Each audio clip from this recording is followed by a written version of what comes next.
Paz do Senhor. Estamos aqui mais uma vez para falar da palavra, porque a palavra vivifica, a palavra da vida, a palavra nos orienta e nos dá dignidade diante de Deus. Se você vai ver pela manhã, bom dia. Se for à tarde, boa tarde. Se for à noite, boa noite. O título é Servo de Deus, trabalha como servo. A gente trabalha, a gente age como servo. Como assim? Com dignidade, com seriedade, nada de armação, de maquinações, de mentira. Servo de Deus trabalha como servo. Não esqueça disso. Vamos aprender na palavra? Mateus 20, do 1 ao 28. Jesus disse: o reino do céu é como um dono de uma plantação de uvas que saiu de manhã bem cedo para contratar trabalhadores para sua plantação. Deus nos contratou para a plantação da obra, para plantar a palavra, para levar a palavra, e para essa plantação, este jardim, ficar cheio de servos e servas do Senhor. Ele combinou com ele o salário de costume, isto é, uma moeda de prata no dia, e mandou que fosse trabalhar a sua plantação. Deus, quando diz é sim, é sim. Deus, quando diz é não, é não. Aqui esse senhor, esse dono dessa plantação, representa o mestre. Coisa boa é agir com o certo, porque palavra de crente é sim, sim, não, não. Às 9 horas, saiu outra vez, foi até a praça do mercado e viu ali alguns homens que não estavam fazendo nada. O Senhor, ele sai para olhar pessoas que não estão fazendo nada, pessoas que estão dispersas, ou pessoas que estão dividindo Deus com outros deuses. E a ele usa seus servos para chamar, para orientar, para trabalhar no reino dele. Porque os povos que nós trabalhamos para a glória de Deus, Deus não precisa de nós, mas a gente precisa dele. E ele é bom o tempo todo. Então disse: vão vocês também trabalhar na minha plantação de uvas, e eu pagarei o que for justo. O Senhor é justo. Ele chamou já às 9 horas da manhã, já tinha outros trabalhando, mas o Senhor procura. O Senhor conhece quem precisa dele, quem precisa da vinha do Senhor. E eles foram ao meio-dia, e às 3 horas de tarde o dono da plantação fez a mesma coisa com os outros trabalhadores. Veja que o Senhor não faz exceção de pessoa. Mesmo aqueles que já tinham começado de manhã, outros 9 horas, mas a Bíblia diz que ele não faz exceção de pessoa. Glórias para Jesus por isso. Era quase 5 horas da tarde quando ele voltou à praça e viu outros homens que ainda estavam ali, e perguntou: por que vocês estão no dia todo aqui sem fazer nada? Veja que um era de manhã, outro às 9 horas e agora de tardezinha. Ele foi novamente chamar essas pessoas para trabalhar na vinha dele. Por quê? Porque quem ama cuida, quem ama procura, quem ama prega para o povo, quem ama não procura raça, cor, não procura horário, mas procura buscar o povo para a vinha. Aleluia. E porque ninguém os contratou, responderam eles.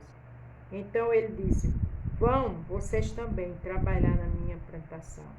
Quando ele perguntou por que estavam ali, aqueles homens disseram em outras palavras: não tem emprego para nós, por isso estamos aqui. Quantas pessoas estão dispersas? Quantas pessoas nos hospitais estão enfermos? Outros na prisão? Precisa que você vá trabalhar para Cristo. Precisa que você vá levar a palavra. Isso é trabalhar no reino dos céus.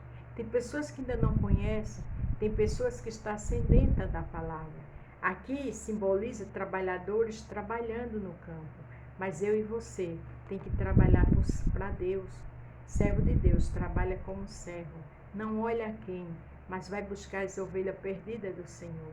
Vai ser instrumento do Senhor para essas pessoas, vai trabalhar, porque tem muitos por aí que precisam ouvir a palavra, tem muitos que estão dispersos, e uma palavra vai fazer toda a diferença na vida deles. Aleluia. No fim do dia, ele disse aos administradores: chama os trabalhadores e faça o pagamento, começando com os que foram contratados por último e terminando pelos primeiros. Ele mandou fazer o pagamento a todos.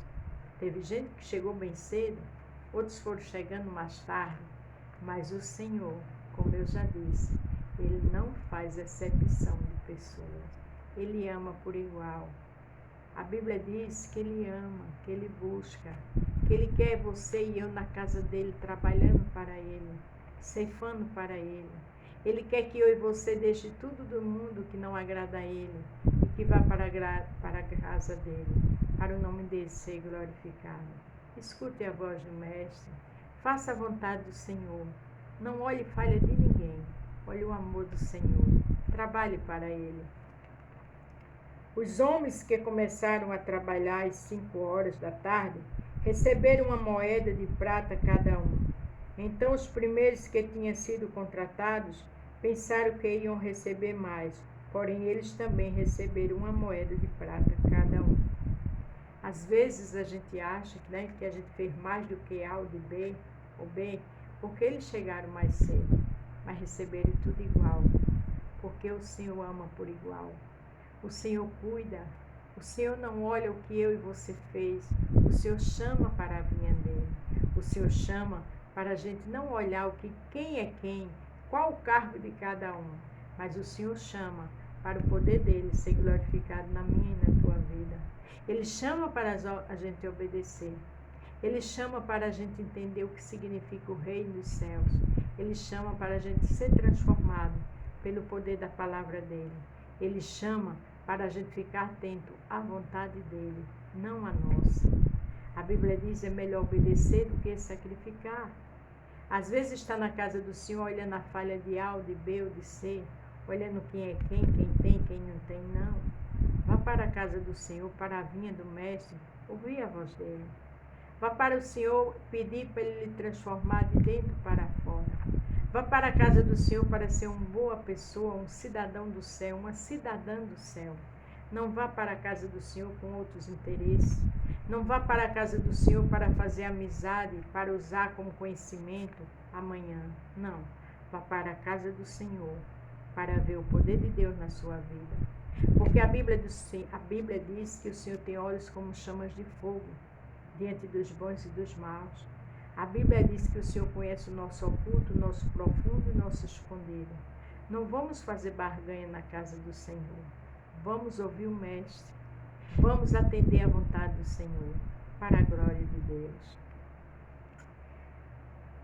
Pegaram o dinheiro e começaram a resmungar contra o patrão.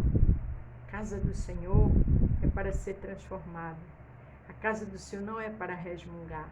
A casa do Senhor não é para criticar, para mentir, para caluniar, para estar pecando em casa e estar na igreja. Não. A casa do Senhor é lugar para ser transformado. A casa do Senhor é para obedecer o patrão, que é o Pai, que é o Filho e o Espírito Santo. A casa do Senhor é para a gente ser transformado. Não porque o Senhor precisa de mim e de você. Agora eu e você precisa dele. No grande dia vai ter o julgamento. Tem uma eternidade com Cristo e uma eternidade sem Cristo. E eu tenho certeza que eu e você quer estar numa eternidade com Cristo. Não vamos resmungar. Não vamos falar bobagem. Não vamos fazer o que desagrada a Deus. Não vamos entrar no pecado. Mas vamos buscar o Senhor. Porque a Bíblia diz que Deus ama o pecador, mas aborrece o pecado. A Bíblia diz que o que afasta o homem de Deus é o pecado. E eu e você precisa estar nesta vinha, na casa do Senhor, mas para ouvir a palavra, para botar em prática e para pedir que Ele nos transforme para a glória de Deus.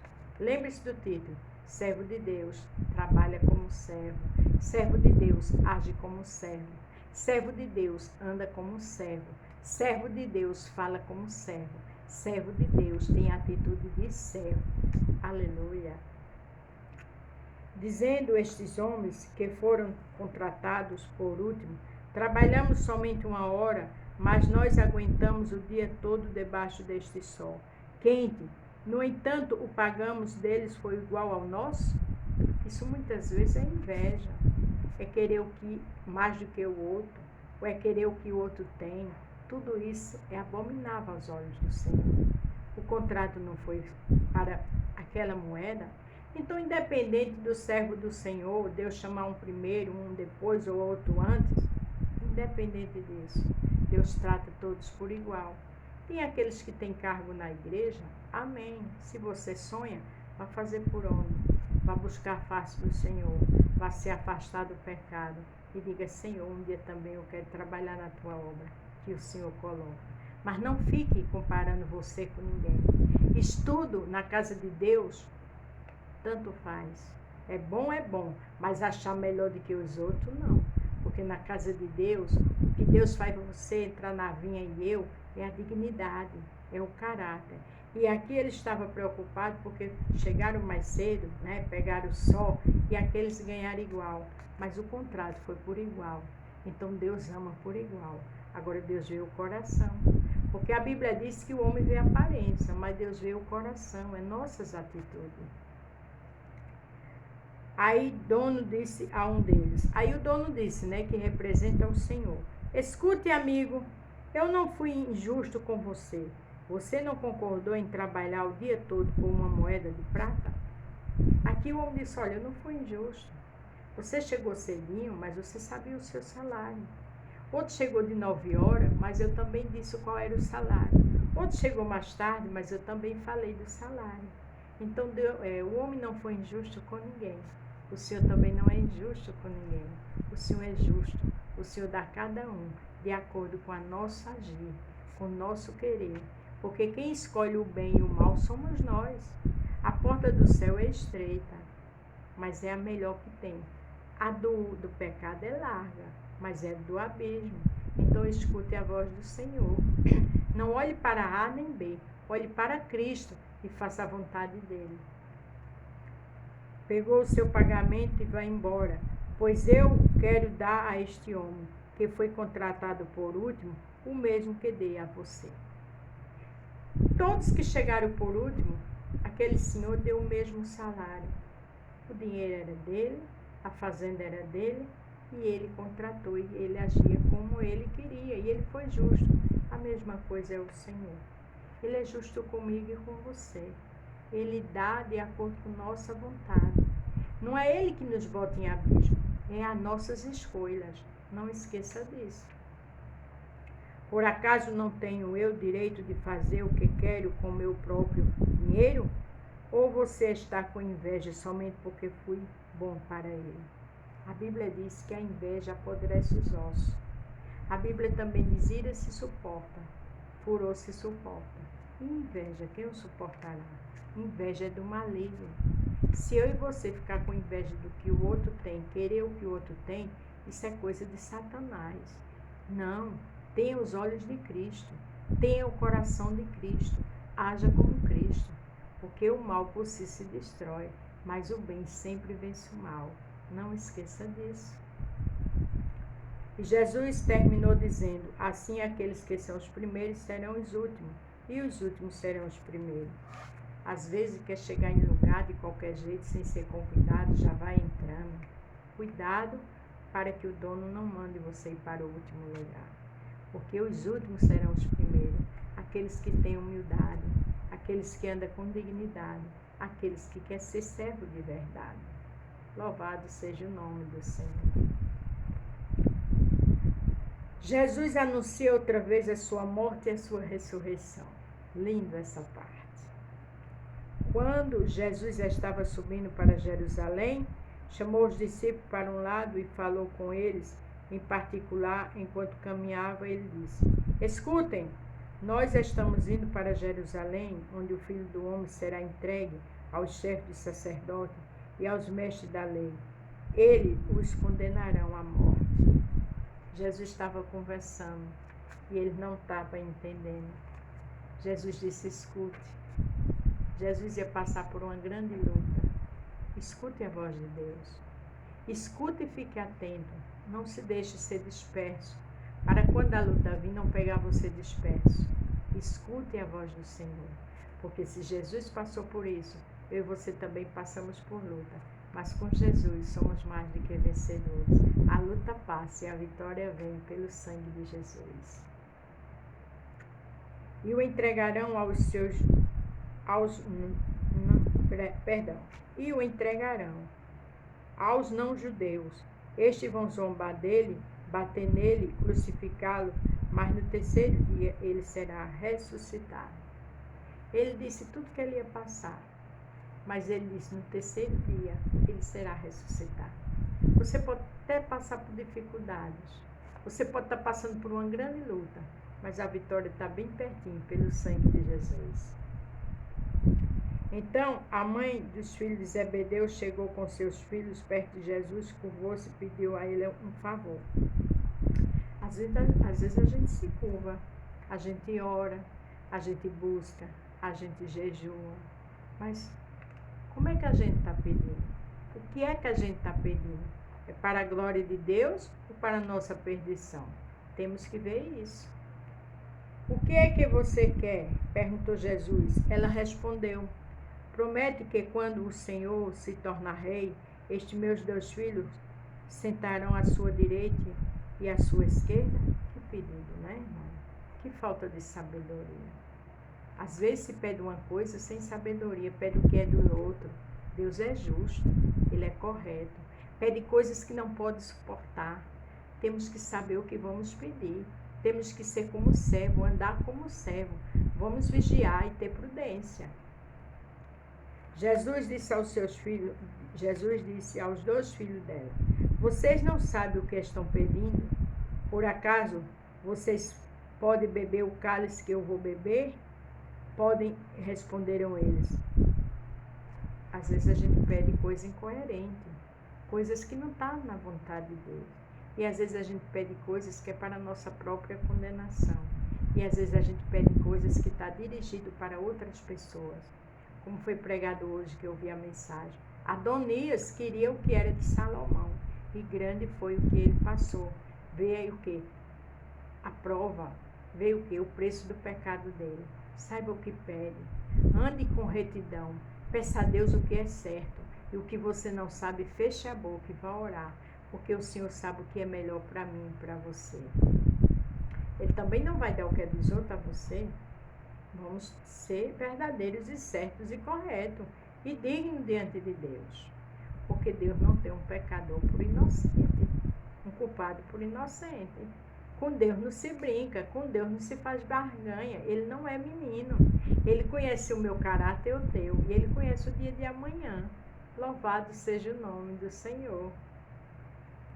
Então Jesus disse: de fato vocês beberão o cálice que eu vou beber? Mas eu não tenho o direito de escolher quem vai sentar à minha direita e à minha esquerda, pois foi o meu Pai quem preparou esse lugar e Ele os dará a quem quiser. Jesus estava obedecendo o Pai. Disse àqueles jovens que eles podiam até obedecer, fazer a vontade do Senhor, mas aquele lugar, quem administrava era Deus. Deus ia dar a quem Ele quisesse. Então a gente tem que saber o que estamos pedindo. A gente tem que andar com dignidade e retidão. Porque tem coisas que eu e você vai pedir e nunca vai receber. Porque a vontade soberana é do Pai, do Filho e do Espírito Santo. Então vamos pedir, mas não como meninos mimados, sabendo que o Senhor é soberano e sabendo que Ele dá o melhor para mim e para você, porque Ele conhece o dia de amanhã. Vamos ser sensatos, prudentes diante do Mestre. Louvado seja o nome do Senhor. E para terminar, aí o 24 diz: quando os outros 10 discípulos ouviram isso, ficaram zangados com os 2 irmãos. Tem aqueles que ficam zangados com determinados pedidos, né? Meninice. Então Jesus chamou todos para perto de si e disse: como vocês sabem, os governadores dos povos pagãos têm autoridade sobre eles, e os poderosos mandam neles.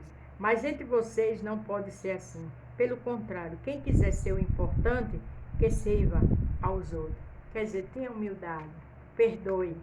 Não fique zangado com determinadas atitudes de A ou de B. Tenham calma, porque na realidade o poder, a honra e a glória está com o Senhor. E quem quiser ser o primeiro, que seja escravo de vocês. Quer dizer, humildade. Deus não aceita soberba, arrogância, prepotência, altivez. Seja humilde. Fique na posição de servo e de serva.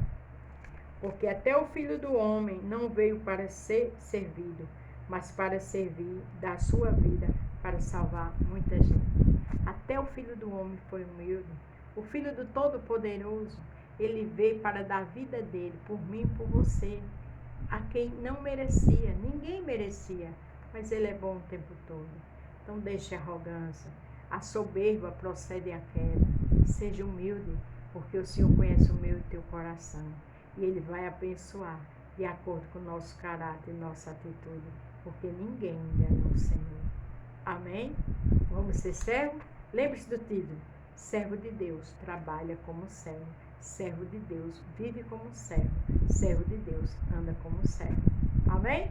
A paz do Senhor e fique todos com Deus.